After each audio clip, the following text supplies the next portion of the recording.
I was down in the basement trying to disconnect the drain in the air conditioning unit when I heard the phone ring. Natalie was cleaning the dishes in the kitchen, so I figured she would pick up the phone. I heard her pick up the phone through the vent from the second floor. "Hello? Kathy, it's good to hear from you. How long has it been?" I didn't like Katie. She was Natalie's high school friend, and I had always disliked her. Luckily, we moved out of Lancaster shortly after we got married. I wish it was a little farther away. Yes, that's what I thought. 8 years have gone by really fast. What's going on? I didn't like the way this conversation was unfolding, but I only had one side of it. Katie, hold on a second. Steve's working in the basement. Let me go close the door. I'll be right back. I heard Natalie hang up the phone and went across the room to close the door. I walked through the basement and quickly picked up the wall extension cord. Hi, Kathy, I'm back. What were you going to tell me about? Nat, there's a medical device conference at the Holiday Inn in Lancaster next weekend. And guess who's attending? You're kidding. They'll both be there? Both of them.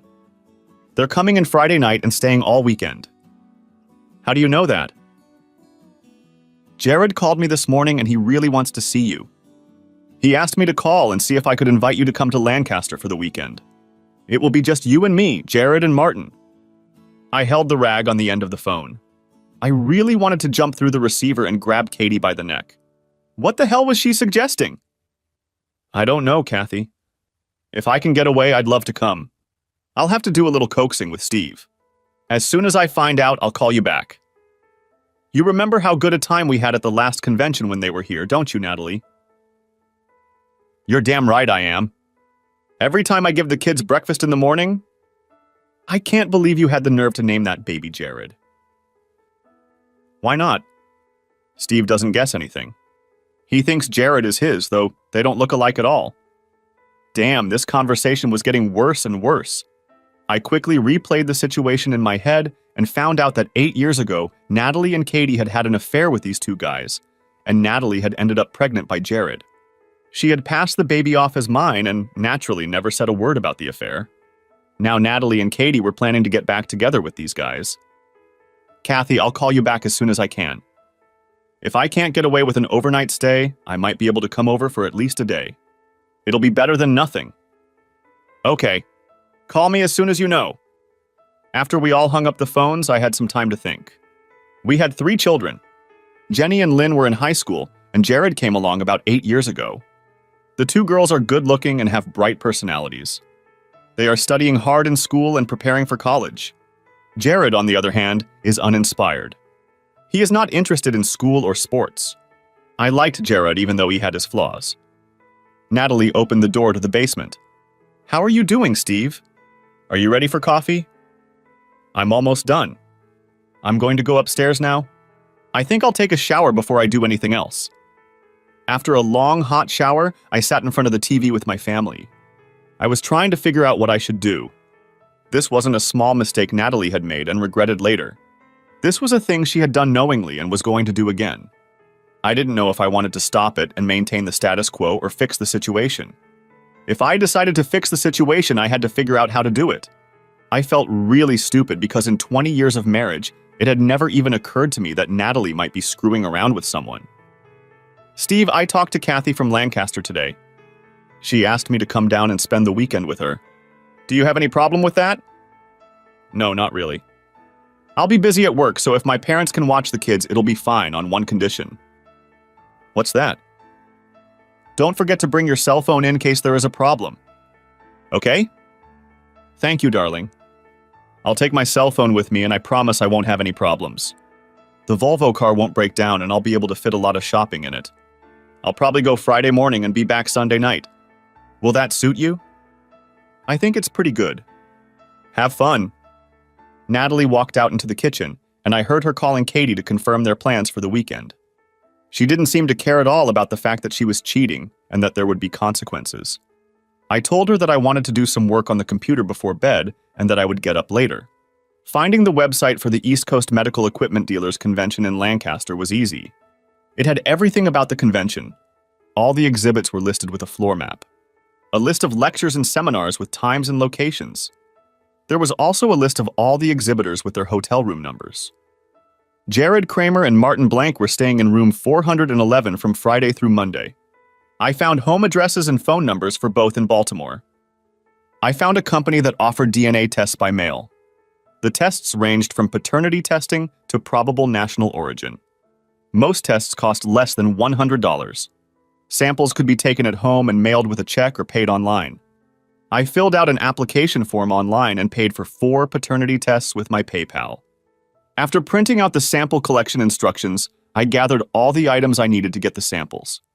I printed out a mailing label and prepared a padded envelope for priority mailing. I prepared some mailing cartons for the CDs and prepared a stack of blank CDs. Jared and Martin's wives will probably want a copy of the evening's events. I worked for a corporate security consulting firm. The work schedule was flexible, but since I had free time, I decided to take a week's vacation. Another nice perk of the job was the availability of various equipment that I could use to gather information. By this time, I had pretty much decided that I was done with the marriage. The fact that she'd had an affair 8 years ago and forced me to raise a child was bad enough. But the way Kathy and her joking around making a fool of me was too much.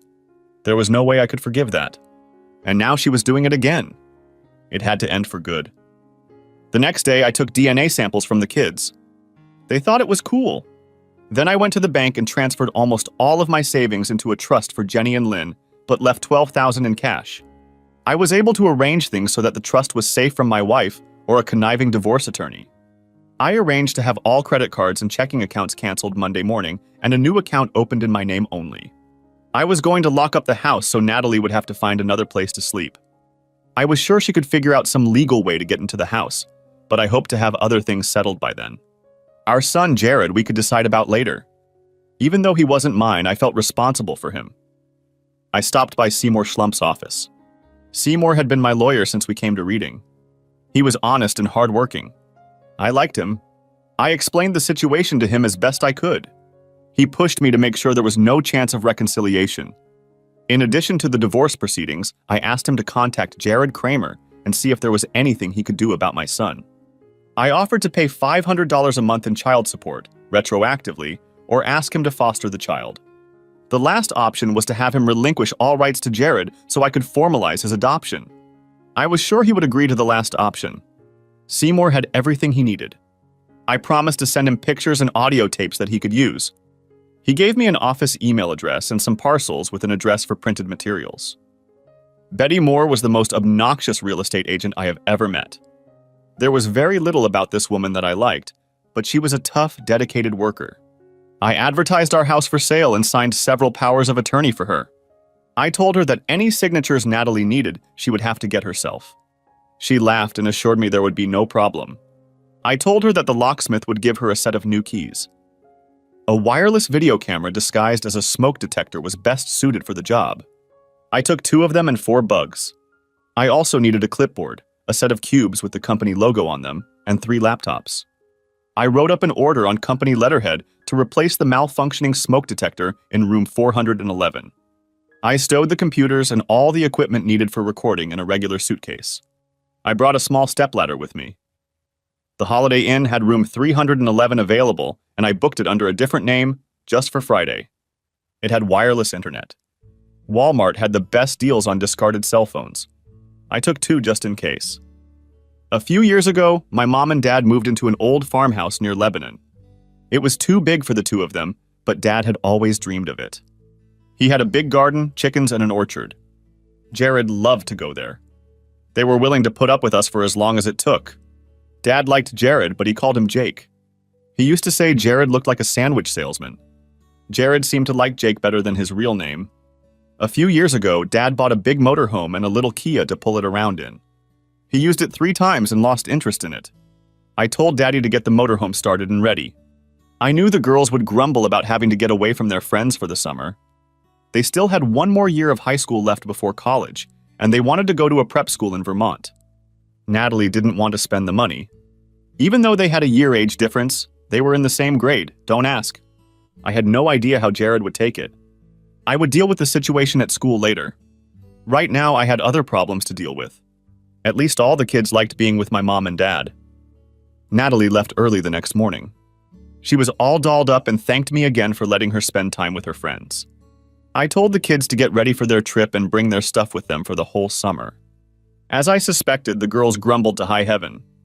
I told them to bring brochures from the prep school in Burlington, and suddenly everything was rosy. They brought all their school clothes with them just in case.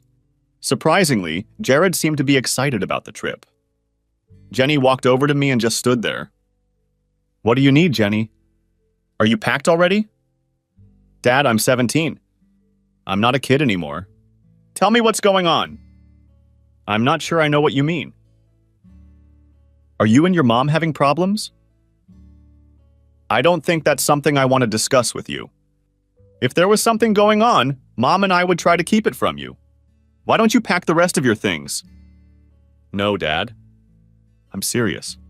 Things look different this time. Lynn and I want to know what's going on. We think we have a right to know."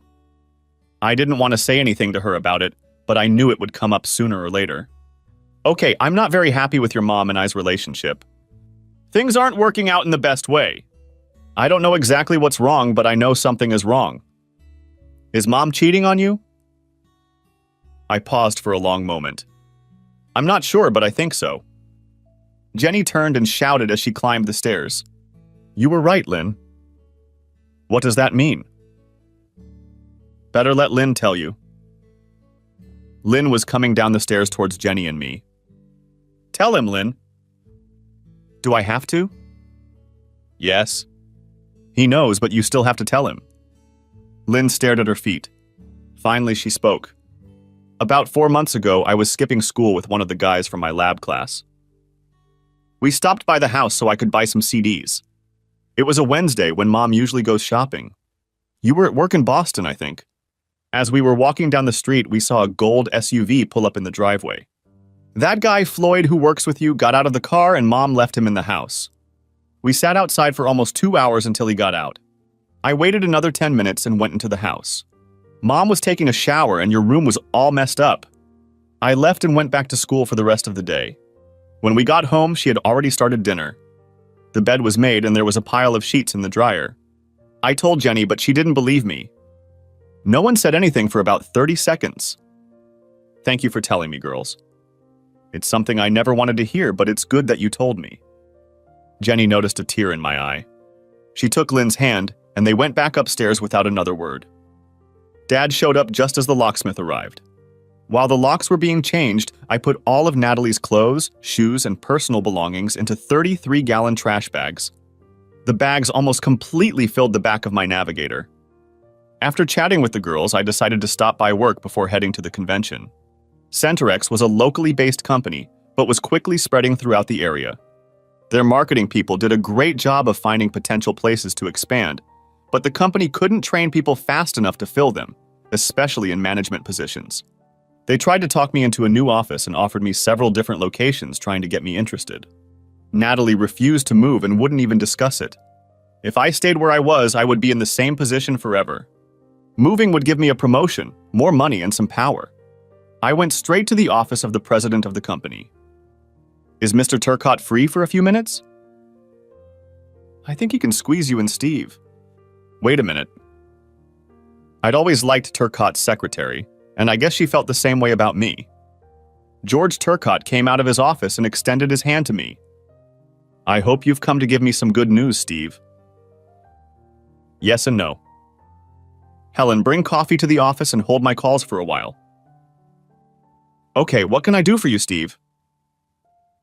First, I have decided that I would like to be reconsidered for one of the new leadership positions in the place where you feel I would be most valuable. That's great news. If you don't have a preference, I have a great option that I would love to pick. How do you feel about Anchorage? Believe it or not, that sounds perfect. Would the first week of September suit you? I think it's going to work. I'll personally start doing everything on Monday. What's the second thing? I know it sounds strange, but I wish Floyd Cooper had been sent there to work for me. George leaned back in his chair and chuckled. You found out, didn't you? I don't know what you mean, Mr. Turcotte.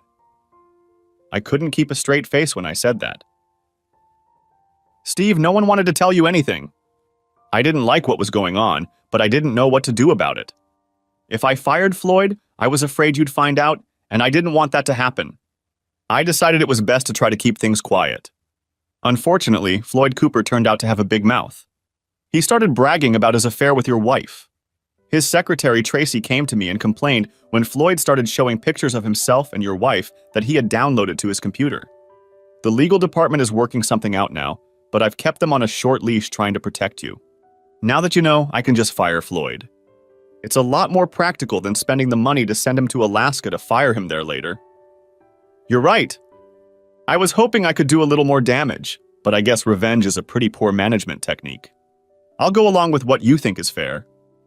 George pressed the intercom button. Helen, put me through to Tracy Tolliver. After explaining to Tracy what we were doing, we headed to Floyd's office.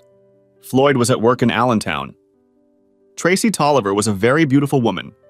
She was just under 30 and she was aging very well. The combination of her blonde hair and blue eyes had always fascinated me. She was only a few inches taller than 5 feet, but she held herself like an Amazon. I never understood how Floyd ended up with the best secretary in the entire building.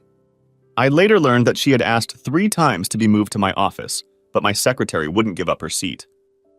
You'll need these. She held out 4 blank CDs. Look under bills payable and click on Stoddard. Make one for yourself, one for your attorney, one for our legal department, and one for Floyd's wife. I have postcards ready, but I need your attorney's name. I was stunned by her efficiency. This woman knew exactly what she was doing and exactly how to do it. Seymour Schlump. His office is on Franklin Street. George and I went to Floyd's office while Tracy started typing up the last address sticker. There were 20 pictures of Floyd and Natalie having every kind of sex imaginable. They were low quality and looked like they had been taken on a webcam. It also meant that Floyd probably had a full-length video somewhere. They weren't filmed in our bedroom. George tried to be polite, but he just couldn't help looking at my wife like that. I was a little upset because every guy in the building had probably seen what I was looking at right now. After checking them all out, I just copied the file to each of the blank CDs. Tracy glanced around the room. Delete the whole damn file when you're done copying that crap. I gave Tracy the 4 discs. She put each one in an envelope and handed one back to me. Don't let your kids get a hold of these. I'll mail these 3 on Monday morning. I told George about my plans for the Holiday Inn. He didn't like the company getting involved, but he agreed. We had a work crew in the neighborhood on Monday, and he said he would have them come by and remove the cameras I was going to install. George and I shook hands. I thanked him and he thanked me. I think it was a good meeting. The drive from Reading to Lancaster took about an hour. Parking in the back lot, I checked in, paid cash, and got a key. The first thing I did was change into my work clothes. The maid on the 4th floor was friendly enough. I showed her my work order, and since no one had checked into the room yet, she let me in.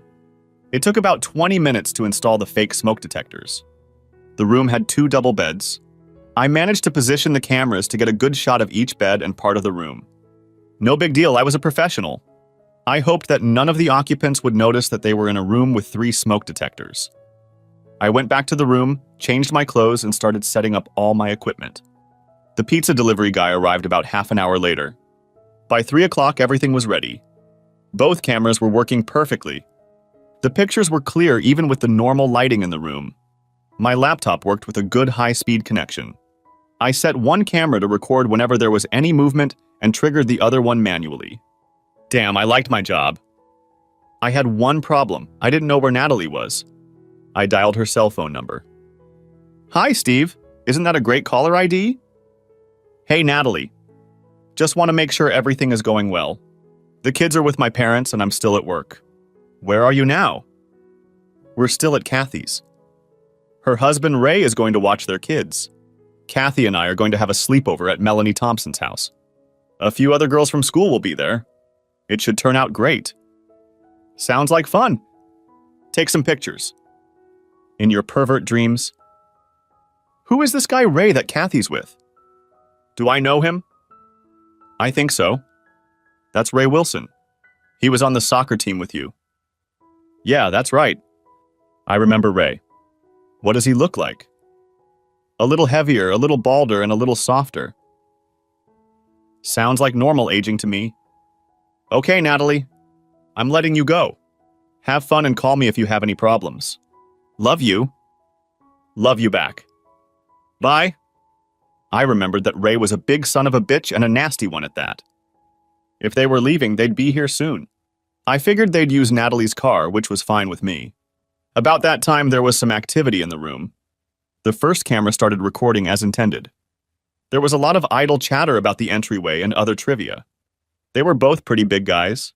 Jared had dark hair and dark eyes, while Martin was a little bald and pale. Both seemed in good shape. The bug picked up the ringing of Jared's cell phone. Hello, this is the horse farm. What can I do for you?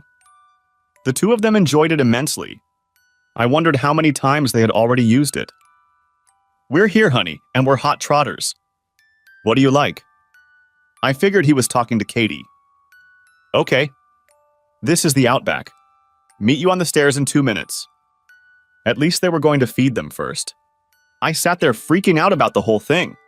If I wasn't so caught up in the mechanics of what I was doing, I'd probably be getting ready to stomp someone. I immediately left the room and headed for the stairs at the end of the hallway.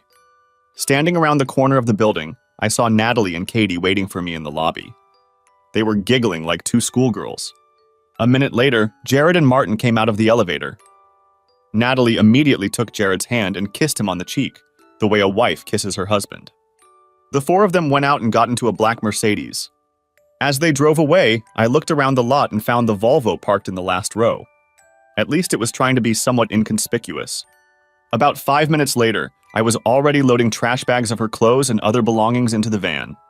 I was sure she'd come back from the restaurant a little tipsy and wouldn't notice anything in the car. I left a note on the driver's seat explaining that the locks on the house had been changed and that I was taking the kids on an extended vacation.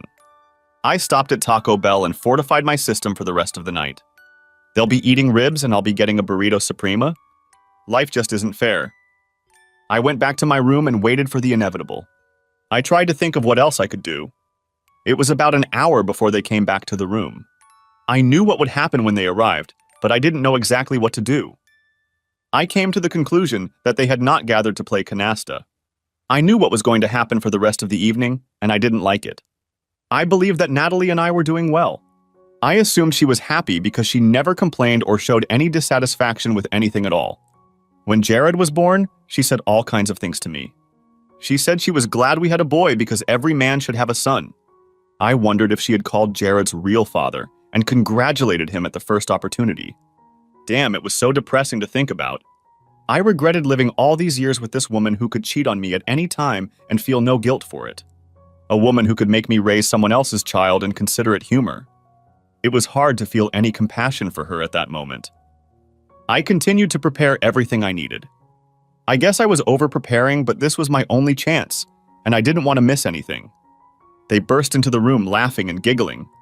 Martin had brought a bottle of some kind of drink with him, and they managed to fill 4 glasses in the first minute. Katie pulled 2 pillows off the bed and threw them on the floor. Okay, let's begin. I couldn't believe I was watching my wife making love to another man and doing it with great enthusiasm. I was not only infuriated, but also jealous. The cameras were working perfectly. I had to take my eyes off the orgy to make sure I was filming everything. It was almost as good as a regular adult film. I'm getting close. Get ready for dessert, shouted Jared. Thank you very much, Martin. You could have at least let me know you were ready. Look at all the good things I've wasted. At intervals, I was able to take some pictures with my Zoom camera. After that, both couples engaged in active missionary sex. I got some good shots from this episode. It was break time in room 411. Katie had gone to take a shower and Natalie was brushing her teeth. Jared and Martin were just lying there drinking beer. I picked up the discarded cell phone and dialed Baltimore's number. Hello, Mrs. Kramer? This is Walter Perkins at the Medical Device Convention in Lancaster. Are you Jared Kramer's wife? Yeah, but he's not here right now. I know. Your husband and Mr. Blank received special recognition today at the convention. We'd like to send you pictures from the ceremony. Do you have an email account we could send them to? Of course. It's eKramer on bbw.net. That's great. Do you happen to have Martin Blank's wife's email address so I can send the pictures together? Sure. She's in bablank@balt.com. Okay. That's all I need. You'll have the pictures in a few minutes. Sure, she could have tracked the data transmission through the hotel's wireless, but I didn't care because there was no connection to me. In room 411, they had a break to talk while they gained a second wind. So, Natalie, is your dear husband taking care of my son for me? Of course, silly girl. It's been 8 years and the idiot still hasn't realized the baby isn't his. Steve lives in his own world. He couldn't possibly have realized he had a letter in the mail. It would be nice if you sent a birthday present or something every now and then. Oh yeah, that would be great. All he needs is to see something like that to give him a clue. Katie cut in. Hell, I have 3 snot-nosed kids running around my house and my dummy is not the father of any of them. He's so busy sucking down beer he'll never be able to realize they're not his. Everyone had a good laugh at poor Ray, and I got a good sound clip. I was getting bored with the whole thing, so I decided to call it a night.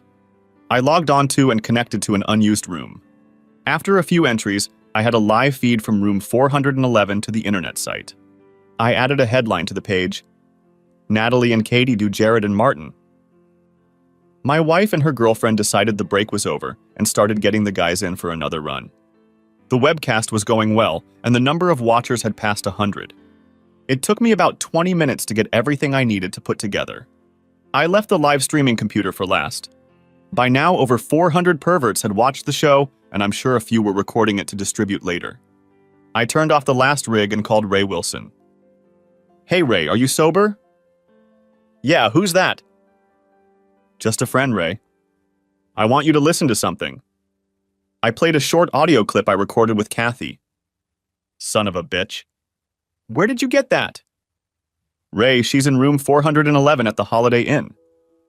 There are 2 guys there and they're pretty big, so if you plan on going, take a bat or something or they might beat the shit out of you. Ray didn't say a word and I heard the phone rattle. I had just finished loading the navigator when Ray jumped out of the Ford pickup with a short aluminum bat for a Little League game and stormed into the building. I was tired but enjoying the ride back to Lebanon. The motorhome was all ready to go. I gave Dad a set of keys to the new house. Mom would go to Lancaster to see Natalie while Dad took the boys to our house and moved all the furniture and stuff out. They had plenty of room to store things in the barn. Mom thought it would be interesting to hear the story from Natalie's side. My parents had the number of one of the discarded cell phones. I have my own cell phone, but I plan to have it turned off most of the time. On Monday, my dad will take the stuff in the navigator back to Cenerex. It was too late to start, but I wanted to be away by the time Natalie figured out what was going on. We had reserved an RV parking lot near Hagerstown where we could get on the highway in the morning.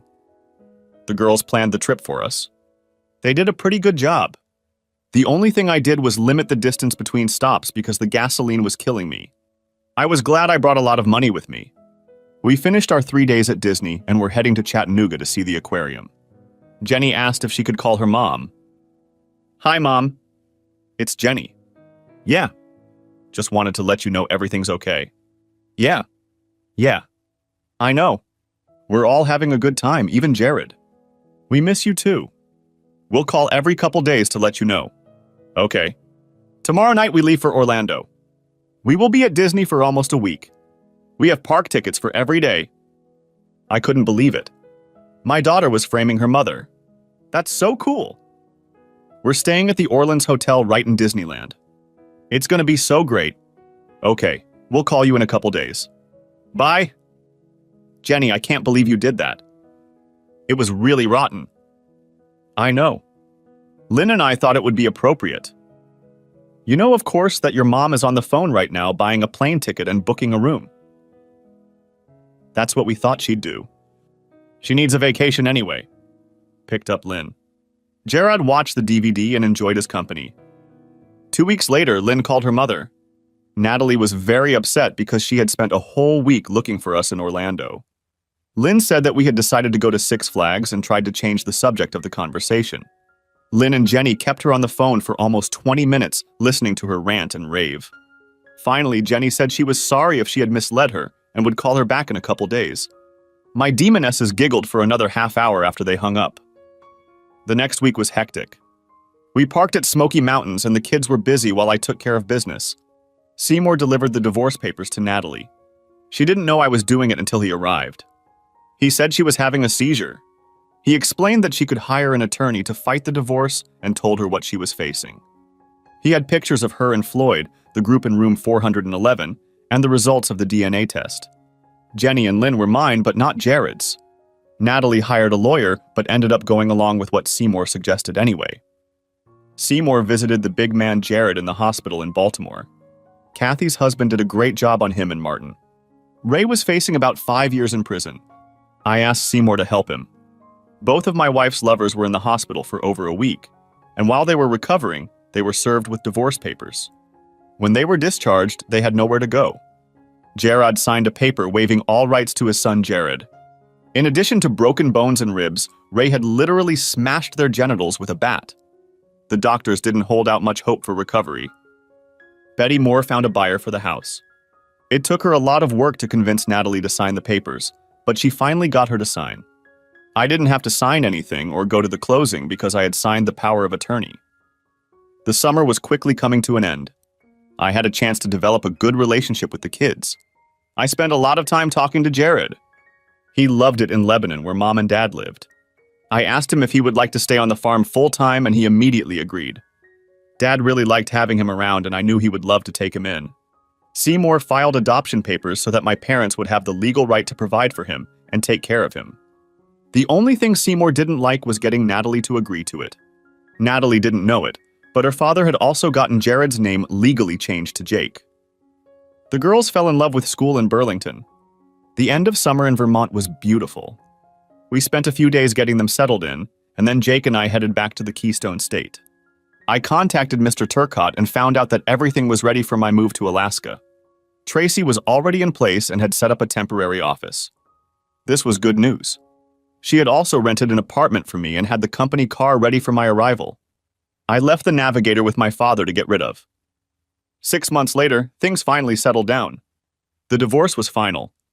The girls did well in school and both received scholarships to James Madison University in Virginia. They were happy and excited to be on their own. Natalie hadn't heard from Natalie except for a few phone calls. Jake was doing better in school, and he was head over heels in his new hobby of raising bantam chickens. One day, Natalie came to visit him. She was driving an old Ford Escort and told her father that she had to sell the Volvo to pay for her divorce expenses. That was total bullshit because I ended up paying for both lawyers. While she was there, Natalie insisted on calling Jake Jared. Jake corrected her each time and eventually left. Natalie began to lash out at my father, talking about how vile it was to take away a child's birthright. My father said it was too easy a blow, so he refused to take it and just left with Jake. Jake's mother never went back to him. She received $11,000 from the sale of the house. Katie and her decided to celebrate the divorce and went to Las Vegas. All the money was gone in 4 days. I don't know what Natalie is doing now or where she lives. Maybe she moved to Baltimore. Needless to say, I love Alaska.